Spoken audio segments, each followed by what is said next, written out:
What happens when someone's assumptions are shattered by the truth? A flight attendant's bias toward a black passenger in first class led to an embarrassing revelation when she learned he wasn't just a passenger, he owned the airline. This story of respect, accountability, and leadership will leave you questioning the power of assumptions. The hum of the aircraft's engines filled the air as passengers settled into their seats in the luxurious first-class cabin of an international flight. Plush seats, polished surfaces, and attentive service created an atmosphere of exclusivity and comfort. Among the well-dressed travelers was Michael Carter, a black businessman in his early 40s, who quietly adjusted his suit jacket and opened a book, ready for the long journey ahead. Michael was the epitome of sophistication. With his tailored suit, polished shoes, and confident demeanor, he exuded the kind of success that made him a natural fit for first class. However, to one flight attendant, his presence didn't align with her preconceived notions. Claire, a mid-30s flight attendant with sharp features and a crisp uniform, scanned the cabin with a practiced eye. She offered wide smiles to some passengers and polite nods to others. When her gaze landed on Michael, her smile faltered, replaced by a flicker of something less welcoming. She approached him with an air of professionalism that felt rehearsed rather than genuine. "Excuse me, sir," Claire said, her tone just short of condescending. "Are you sure you're in the right seat?" Michael looked up from his book, raising an eyebrow. "Yes, I'm quite sure," he replied calmly, holding up his boarding pass. Claire leaned in, scrutinizing the ticket as if expecting to find an error.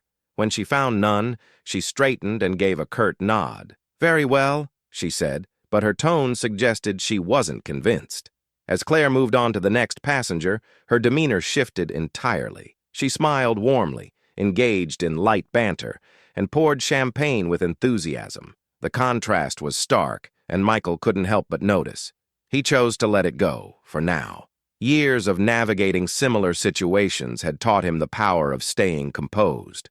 But the uneasy feeling lingered, reinforced when Claire returned with drink service, and barely acknowledged him while catering to the other passengers with charm and attentiveness. Nearby, a middle-aged woman with a kind face observed the interaction. She frowned, sensing the undercurrent of bias in Claire's behavior. Quietly, she took out her phone and began recording, unsure if the situation would escalate but wanting to document it just in case. As the flight continued, Claire's dismissive attitude toward Michael became more apparent. When he politely requested a glass of water, she delayed fulfilling his request, prioritizing other passengers instead. Her body language and clipped responses made it clear that she viewed him as out of place. Michael remained calm but alert, noting the subtle indignities with quiet resolve. The other passengers were beginning to notice too, their murmurs and exchanged glances signaling discomfort with the unfolding dynamic. Despite Claire's behavior, Michael carried himself with grace. He returned to his book, his expression unreadable, but inside he was strategizing. He wasn't the type to let such treatment slide, especially when it reflected broader issues of prejudice and bias. Unbeknownst to Claire, Michael wasn't just any passenger. He was the owner of the airline, but for now, he chose to remain anonymous, letting the events play out while observing how she treated him and the other passengers. By the time the flight reached cruising altitude, the stage had been set for a confrontation that would not only expose Claire's behavior, but also deliver a lesson she wouldn't soon forget. As the flight continued, the tension in the first-class cabin became more palpable. Claire's behavior toward Michael was no longer subtle. It was overtly dismissive. While she offered attentive service to other passengers, her interactions with him were curt, almost as if she resented his presence. Michael remained calm, but his patience was wearing thin. When drink orders were taken, Claire skipped over his row entirely, pretending not to notice his raised hand. Another passenger, seated across the aisle, cleared his throat loudly, gesturing toward Michael. "Excuse me," the man said, addressing Claire. "I think you missed him." Claire turned, feigning surprise. "Oh, my apologies," she said, her voice lacking sincerity. She walked back to Michael's seat, her posture rigid. "What can I get for you?" "Just a glass of water, please," Michael said politely. Claire nodded sharply and disappeared into the galley. When she returned, she placed the glass on his tray table without a word, the ice cubes clinking loudly as if punctuating her irritation. Michael thanked her anyway, his calm demeanor unwavering. As the flight progressed, Claire's passive-aggressive behavior escalated. During the meal service, she gave Michael the wrong entree and didn't return to correct it when he politely pointed out the mistake. Instead, she shrugged and muttered, "We're short on options today. You'll have to make do." The murmurs among the passengers grew louder. Several people exchanged looks, clearly uncomfortable with what they were witnessing. One woman, the same passenger who had recorded earlier, leaned toward Michael. "Are you okay?" she asked softly. Michael nodded. "I'm fine," he replied with a small smile. "Thank you for asking." However, the situation reached a boiling point when Claire approached Michael's seat again, this time with an air of authority. She stopped in front of him, her hands on her hips. "Sir, I need to confirm something," she said, her tone edged with condescension. "Are you absolutely sure you're supposed to be in this cabin? First class is for premium ticket holders." Michael raised an eyebrow, his patience finally giving way to a firm response. "I've already shown you my ticket," he said evenly. "Do you ask every passenger in first class to prove they belong here? Or is it just me?" Claire blinked, caught off guard by the question. I just wanted to make sure," she stammered. "Of course," Michael said, his tone calm but pointed. "I hope you're as diligent with everyone else." The interaction caught the attention of the entire cabin. One passenger, a man in a business suit, cleared his throat loudly. "This is ridiculous," he said. "He's clearly supposed to be here. Leave the man alone." Another voice chimed in from the back of the cabin. "Yeah, we've all seen how you're treating him. It's not right." Claire flushed, her confidence visibly faltering as the passengers began to vocalize their disapproval. Meanwhile, Michael leaned back in his seat, his expression calm but resolute. "Thank you," he said to the passengers who spoke up. Then, turning back to Claire, he added, "Maybe you should reflect on why you assumed I didn't belong here in the first place?" Claire opened her mouth to respond, but was interrupted by the cabin manager, a middle-aged woman with a professional demeanor who had been alerted to the situation. "Is there a problem here?" the manager asked, her gaze shifting between Claire and Michael. Before Claire could speak, Michael calmly explained the series of events. "I've been questioned repeatedly about my presence in first class," he said. "I've tried to remain patient, but it's becoming clear that there's a deeper issue here." The cabin manager nodded, her expression serious. "Thank you for bringing this to my attention, sir. I'll handle it." Claire's face turned pale as the manager gestured for her to step aside. The murmurs among the passengers grew louder, and several people began whispering about what they had witnessed. Michael remained composed, but inside, he was already planning his next move. He hadn't revealed his identity yet, choosing instead to let the situation play out. However, he knew the time for anonymity was nearing its end. As the plane began its descent, the passengers in first class exchanged knowing looks, aware that something significant had unfolded during the flight. Claire, now visibly nervous, avoided eye contact with Michael as she completed her duties. Little did she know, her actions would have far-reaching consequences, and the man she had dismissed so readily was about to teach her a lesson she would never forget. As the plane began its final descent, the atmosphere in first class was thick with tension. Claire moved mechanically, avoiding Michael's gaze and the judgmental stares of the other passengers.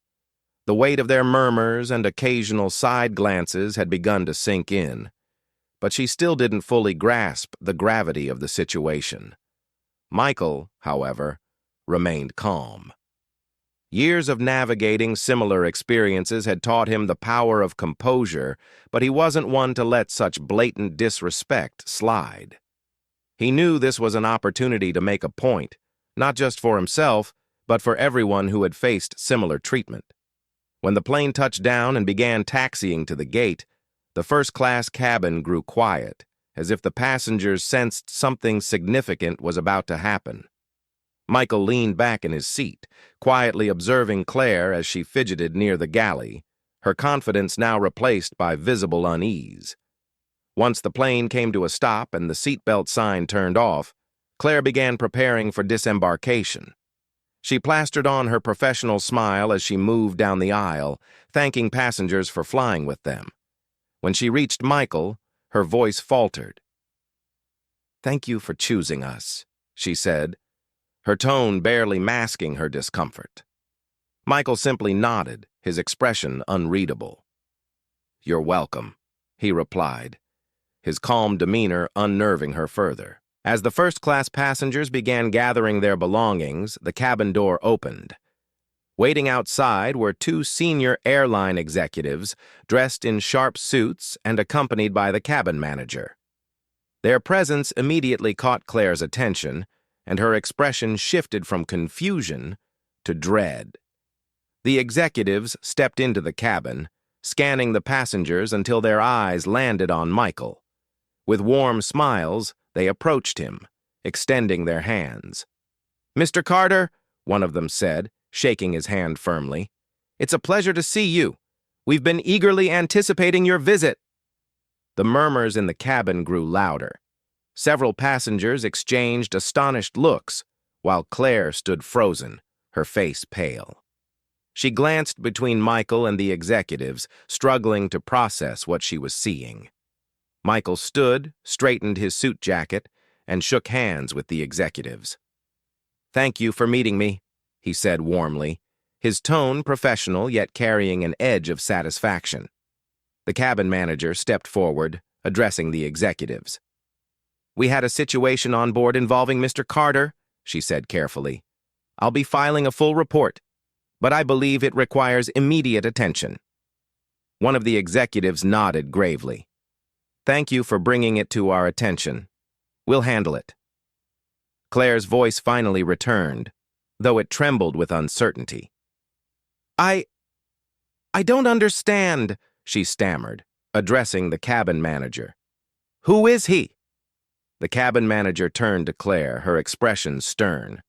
"Mr. Carter is the owner of this airline," she said plainly. The revelation hit Claire like a bolt of lightning. Her mouth opened and closed as she struggled to find words. The man she had dismissed, insulted, and questioned repeatedly was not only a first-class passenger, he was her employer.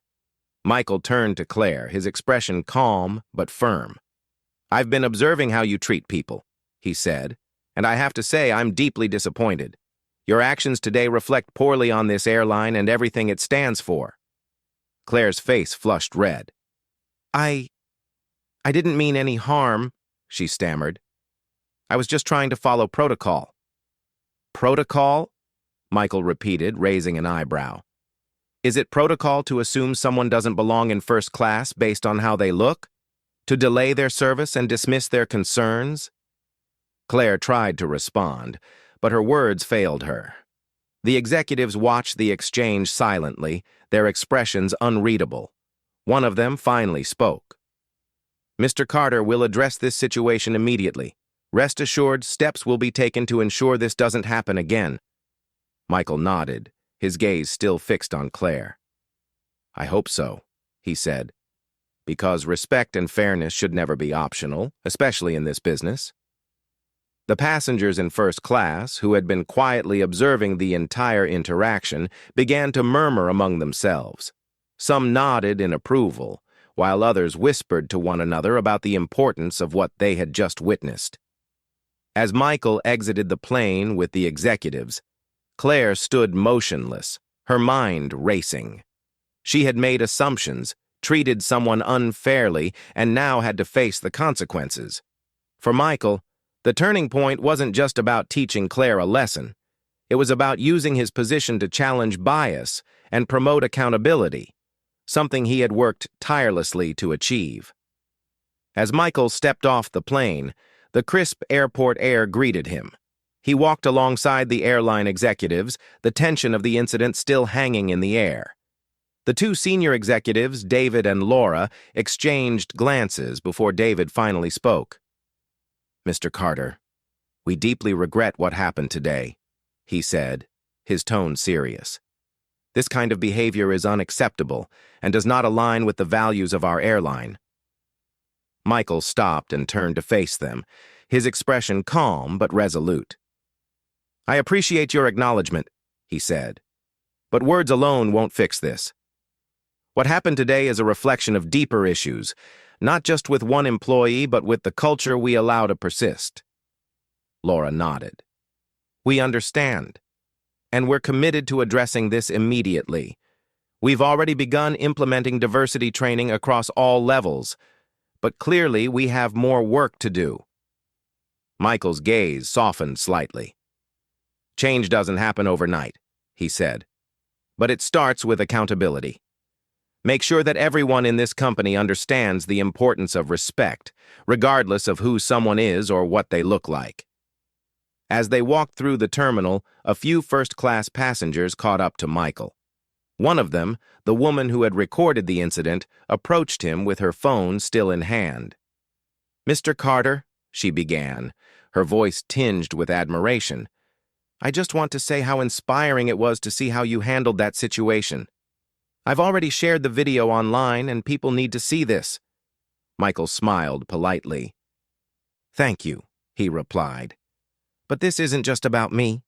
It's about making sure we all hold ourselves and each other to a higher standard."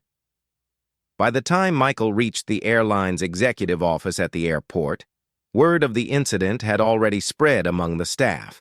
Employees exchanged whispers as he walked past, their expressions a mix of curiosity and nervousness. Michael wasn't there to reprimand them. He was there to set an example. Once inside the conference room, Michael met with a larger group of airline leaders, including the cabin manager and Claire, who had been summoned to the meeting. Claire's face was pale, her earlier confidence completely gone. Michael began the meeting with a direct statement. "Today's incident wasn't just about poor customer service," he said. "It was about a lack of respect, a lack of humanity. And that's something we can't afford to ignore." He turned his attention to Claire, who sat stiffly in her chair, avoiding eye contact. "Claire," Michael said, his tone firm but not unkind, "I want to give you a chance to explain your actions." Claire hesitated, her hands clasped tightly in her lap. I didn't mean for it to come across that way," she stammered. "I thought I was following protocol, but I realize now that I made assumptions I shouldn't have. I'm sorry." Michael nodded, his expression thoughtful. "Acknowledging your mistake is the first step," he said, "but an apology alone isn't enough. What are you going to do to ensure this doesn't happen again?" Claire swallowed hard. "I'll do whatever it takes to make things right," she said.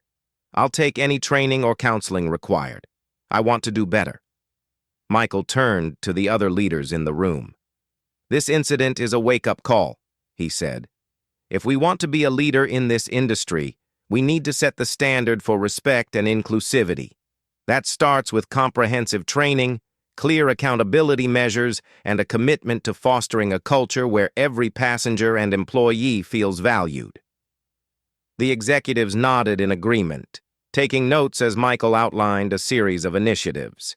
These included mandatory bias training for all staff, a zero-tolerance policy for discriminatory behavior, and an anonymous reporting system for employees and passengers to voice concerns. By the end of the meeting, the tone in the room had shifted. The airline leaders were no longer defensive but motivated to take action. Claire, though visibly shaken, expressed gratitude for the opportunity to learn from her mistakes. Later that evening, Michael addressed the incident in a public statement, emphasizing the importance of accountability and respect. "This isn't about singling out one individual," he said. "It's about addressing the systemic issues that allow such behavior to happen. Together, we can create a culture of respect that benefits everyone." The story quickly gained traction online, with the video of the incident going viral. Social media users praised Michael's calm handling of the situation and his commitment to using his position to drive change. True leadership, one comment read, is about standing up for what's right and making sure others follow suit. For Michael, the incident wasn't just an isolated event. It was an opportunity to spark meaningful change. He knew there was still work to be done, but as he left the office that night, he felt a renewed sense of purpose. Respect wasn't just a corporate value, it was a personal mission, and under his leadership, the airline would set an example that others could follow. The aftermath of the incident sent ripples through the airline industry and beyond. By the time Michael Carter's public statement went live, the story had already gained significant traction on social media. The video of the flight attendant's behavior and Michael's composed response had been shared thousands of times, sparking widespread discussion about discrimination and customer service. The initial reaction from the public was outrage. Viewers expressed disbelief that such blatant bias could occur, especially in a first-class cabin. Comments flooded in, with many people sharing their own stories of unfair treatment while traveling. The hashtag #FlyWithRespect began trending, calling for accountability across the airline industry. The airline's leadership moved quickly to address the situation. They released a public apology, acknowledging the incident and committing to systemic changes. "We take this matter seriously," the statement read. "Our goal is to ensure that every passenger, regardless of their background, receives the highest level of respect and service. This incident does not reflect the values of our airline, and we are taking immediate steps to ensure it does not happen again." Claire, the flight attendant at the center of the controversy, faced the immediate consequences of her actions. After the internal investigation, she was placed on unpaid leave and required to complete an intensive bias training program before being considered for reinstatement. In a private meeting with the airline executives, Claire admitted to her mistakes and expressed remorse. "I never intended to hurt anyone," she said, her voice trembling. "But I see now how my actions came across, and I deeply regret them. I've learned a hard lesson, and I'm committed to changing." Meanwhile, Michael's handling of the situation earned widespread praise. Media outlets picked up the story, highlighting his calm demeanor and leadership during the incident. Interviews with passengers from the flight painted a consistent picture of Michael as a composed and dignified individual who turned a moment of adversity into an opportunity for growth. "He could have lashed out or demanded immediate retribution," said one passenger who had spoken up during the flight. "But instead, he handled it with grace and made sure the lesson would stick, not just for the flight attendant, but for all of us watching." The fallout also extended to the airline's internal operations. Michael convened a series of meetings with department heads to ensure that the incident would result in lasting changes. Among the initiatives introduced were mandatory bias training. All employees, from cabin crew to senior leadership, were required to undergo comprehensive training on unconscious bias and cultural sensitivity. Zero-tolerance policy. A clear policy was implemented to address discriminatory behavior with swift consequences for violations. Diversity and inclusion. Task force. A new task force was created to review hiring practices, employee training, and customer service protocols to promote inclusivity. Anonymous reporting system. A system was established to allow employees and customers to report concerns without fear of retaliation. The airline's proactive approach earned both criticism and admiration.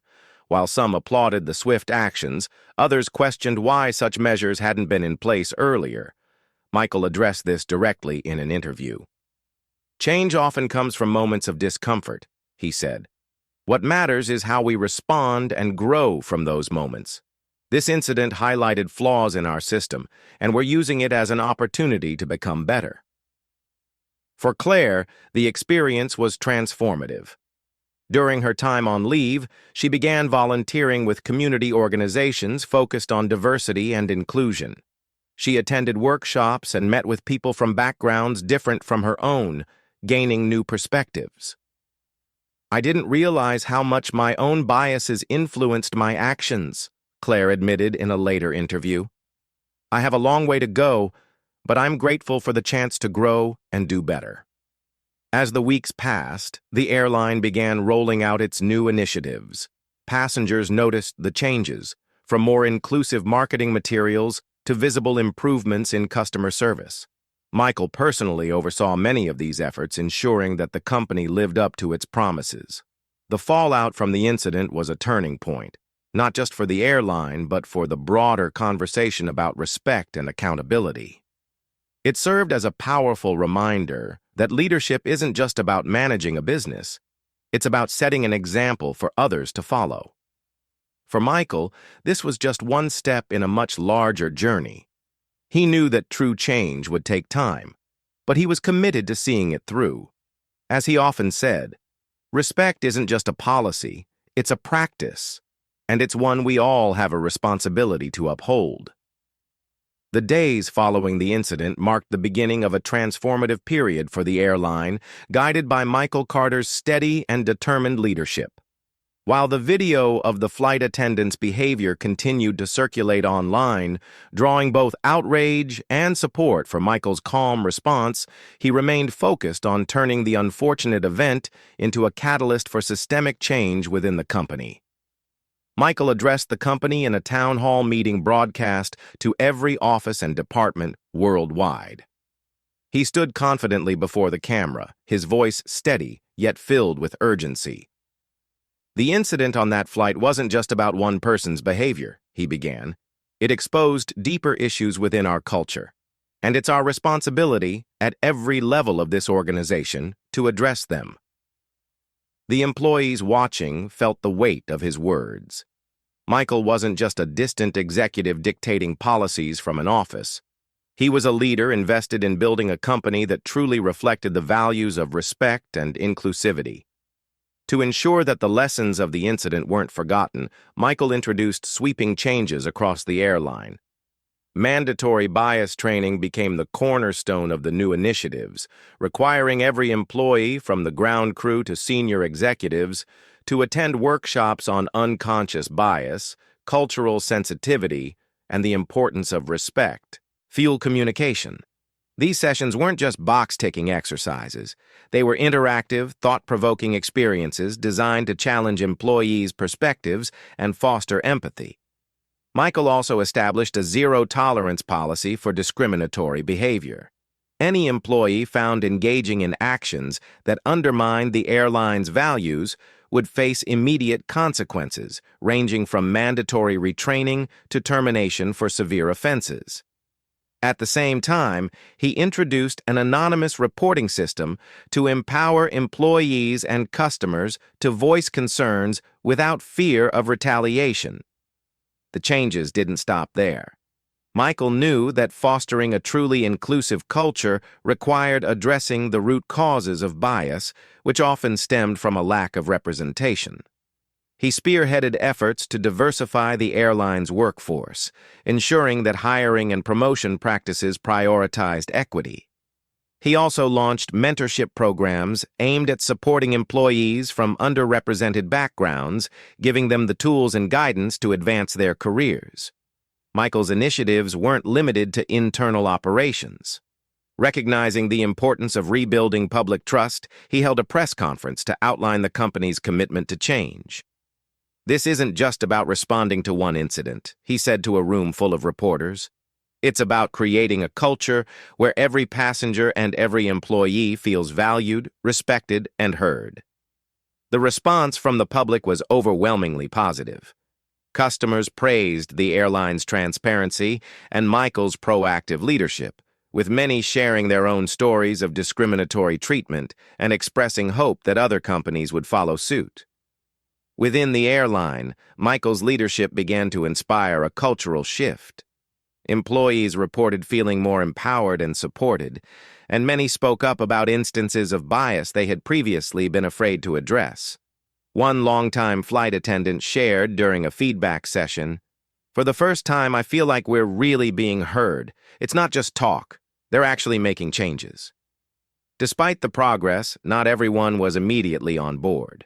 Some employees resisted the new policies, viewing them as unnecessary or burdensome.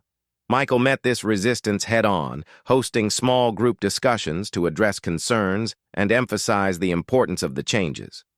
"Respect isn't optional," he told one group. "It's the foundation of everything we do. If we don't embody that, we fail, not just as a company, but as people." One of the most poignant developments was Claire's transformation. After being placed on unpaid leave, she was required to complete intensive bias training and reflect on her actions. Initially defensive, Claire gradually came to understand the impact of her behavior. She began volunteering with a local community organization focused on promoting diversity and inclusion, working closely with individuals whose experiences differed from her own. In a heartfelt letter to Michael, Claire expressed her gratitude for being held accountable and given the chance to change. "I've learned so much over these past weeks," she wrote. "I realize now how much my assumptions and biases influenced my actions. I'm committed to doing better, not just at work, but in every aspect of my life." Michael read the letter carefully, his expression thoughtful. He replied with a short note. "Growth begins with acknowledgement. I'm glad to see you taking steps forward. Keep going." As the months passed, the results of Michael's leadership became evident. Customer satisfaction ratings began to rise, with many passengers noting the improved service and welcoming atmosphere on flights. Employees reported a stronger sense of unity and purpose, and the company's reputation as a leader in inclusivity and customer service grew steadily. Michael's actions also sparked change beyond the airline. Competitors took notice, with several announcing their own diversity and inclusion initiatives in response to the public pressure. Michael was invited to speak at industry conferences, where he shared his approach to addressing systemic bias and fostering a culture of respect. "Leadership isn't about avoiding mistakes," he told one audience. "It's about how you respond to them. Every mistake is an opportunity to learn, grow, and do better." Through his actions, Michael proved that a single incident, no matter how negative, could be transformed into an opportunity for growth and progress. His story became a powerful reminder that true leadership isn't just about managing a business. It's about inspiring others to be better. For Michael, the work was far from over. "Change isn't a one-time effort," he often said. "It's a daily commitment, a journey we must recommit to every single day." Under his guidance, the airline didn't just recover from the incident. It became a model for what accountability and leadership could achieve. The ripple effects of the incident and Michael Carter's leadership reached far beyond the walls of the airline.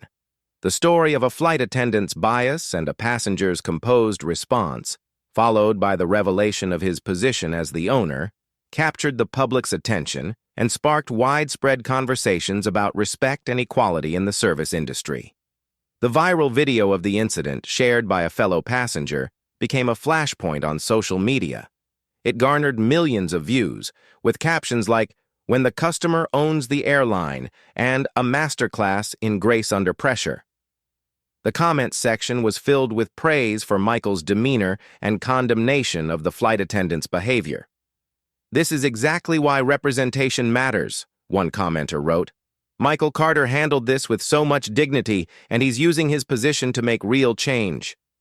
News outlets quickly picked up the story, with headlines ranging from "Airline owner confronts bias in his own company" to "CEO turns incident into opportunity for change." Michael was invited to speak on multiple talk shows, where he emphasized that the story wasn't just about one individual's actions, but about addressing systemic issues. "This incident highlighted something much larger than a single interaction," Michael said during one interview. "It's about the assumptions we make, the biases we carry, and the need to create spaces where everyone feels respected." The airline also leaned into the moment, releasing a series of statements outlining the changes being implemented, including mandatory training and an anonymous reporting system. These actions, coupled with Michael's media appearances, turned the airline into a leader in the industry's conversation about diversity and inclusion. Michael's story inspired people from all walks of life. Students wrote essays about him for school projects, professionals shared his quotes in corporate meetings, and community leaders cited him as an example of how to turn adversity into a force for good. One particularly touching moment came when a high school principal reached out to Michael, requesting a virtual meeting with his students. During the session, Michael shared his journey from humble beginnings to becoming the owner of a major airline, emphasizing the importance of resilience and standing up for what's right. "The way you carry yourself in difficult moments defines who you are," he told the students. "Never let someone's assumptions dictate your worth." Even Claire, the flight attendant at the center of the controversy, became a part of the story's ongoing impact.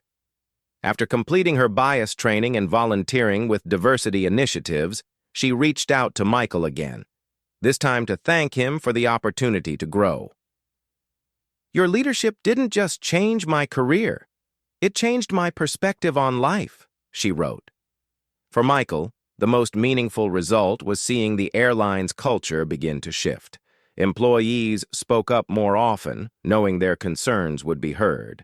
Passengers reported feeling more valued, and the company's reputation steadily improved. The story of Michael Carter and the flight attendant's bias became more than just a viral moment. It became a lesson in accountability, growth, and the power of leadership to create meaningful change. In the weeks following the incident, Claire found herself grappling with the consequences of her actions. Placed on unpaid leave and required to attend mandatory bias training, she had ample time to reflect on the assumptions she had made and the harm they had caused. At first, Claire was defensive, rationalizing her behavior as mere protocol. But as the bias training sessions delved deeper into systemic issues and unconscious prejudice, she began to confront uncomfortable truths about her own mindset. Each session challenged her perceptions, and for the first time, Claire realized how her biases had influenced her interactions, not just with Michael Carter, but with others over the years. Feeling a deep sense of remorse, Claire sought out ways to grow beyond the training. She began volunteering with a local community organization that worked to bridge racial and cultural divides. Through conversations with people from diverse backgrounds, Claire gained new perspectives and a deeper understanding of the lived experiences of others. One day, while volunteering at a youth mentorship event, Claire met a young girl who reminded her of herself, eager, ambitious, but unaware of the biases she might inherit from her environment.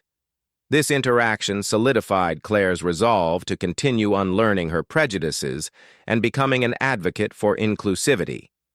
In a heartfelt letter to Michael, Claire expressed her gratitude for the opportunity to learn and grow. "I know I caused harm, and I will carry that with me," she wrote. "But I want you to know that your leadership has inspired me to be better, not just as an employee, but as a person." Michael Ryu. Add the letter carefully and sent a brief but meaningful reply. Acknowledgement is the first step toward change. Keep going. For Claire, the experience became a turning point, leading her on a journey of self-improvement and accountability. The incident on the flight became more than just a story about bias. It transformed into a powerful lesson on leadership, growth, and accountability. Michael Carter's calm response and decisive actions reminded everyone that dignity and respect are the foundation of any interaction, regardless of one's status or position. For Claire, the experience was life-changing. She learned that assumptions and biases not only harm others but also limit personal growth. Through training, reflection, and meaningful engagement with diverse communities, she began to rebuild her understanding of respect and fairness. Her journey demonstrated that change is possible when accountability is paired with a willingness to learn. Michael's leadership inspired both his company and the public, Under his guidance, the airline implemented systemic changes that fostered a culture of inclusivity and fairness. Employees and passengers alike began to experience a more respectful and welcoming environment. The story resonated far beyond the airline, sparking conversations about the importance of addressing bias and advocating for systemic reform. It became a reminder that real change starts with individual actions and accountability. In the end, the lesson was clear. Respect isn't optional. It's a commitment that shapes how we treat each other and the world around us.